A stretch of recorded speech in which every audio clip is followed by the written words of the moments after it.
How you doing? This is Al Baker from componentsofsuccess.com. I got another little story about an early mentor of mine.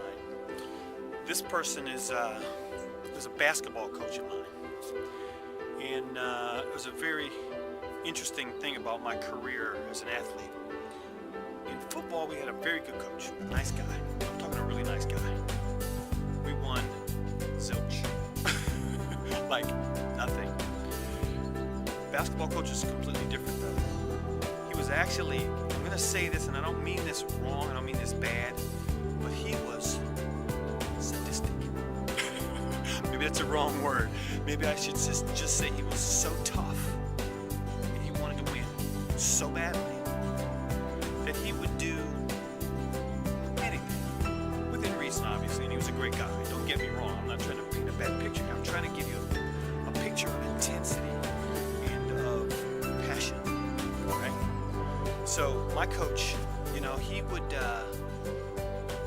do some things that you would consider pretty rough and you probably couldn't get away with these days, but what it taught me was that it cracked me through a barrier.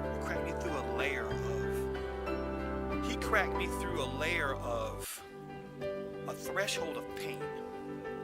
Now you've heard the saying, no pain, no gain. Well, he was the epitome of no pain, no gain. And I got through it. I'm telling you, I got through it. I got to the point where I didn't care what happened to my body. Now, don't get me wrong. This is not some kind of, violence thing. It's not what it is. It's called pushing you beyond what you think you can do. Pushing you beyond what you think you can do. And you pushing yourself beyond what you think you can do. Every time you go out. Every time you run a wind sprint. Every time we would run wind sprints. A wind sprint is you start at one end of the court. Everybody lines up, the coach got his whistle. And he blows that whistle and you sprint as fast as you can to the other baseline of basketball. And we would do wind sprints and we would have to dive at mid-court. And his purpose was so you would never be afraid to dive to get the ball. So you wouldn't have considerations or thinking about calm communication lag. He basically pushed you. He pushed you physically, he pushed you mentally, he pushed you spiritually. And you know what? You thought, guys who couldn't take it thought he was a bad guy, but I didn't. I knew what was going on. I got through that threshold where I could even worry about it. And you know what? It never hurt you. Never got upset. Never blamed anyone else for my condition. But you know what? Our basketball team, we won.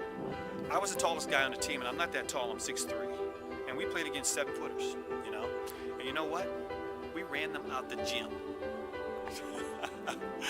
We ran them out the gym. We were in such great shape, and we were such a team, and we were so bonded by, what we went through as rigors. I'm going to give you another analogy too. But what that did for me was it taught me that you don't have considerations. You do what has to be done. You just do what has to be done. And when you can do that without thinking, you can get the speed up enough to be competitive and actually to win.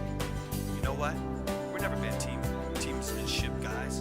We always, team players, we always considered the other team people, and we had a great time. And I learned a lot from that, and I want to just attribute that to one great mentor of mine, my basketball coach, Rachael, and bless his heart. And I take that with me everywhere I go. Okay, this is Al Baker from componentsofsuccess.com. Click the link below. I got a lot of good stuff on my site for you. See you later.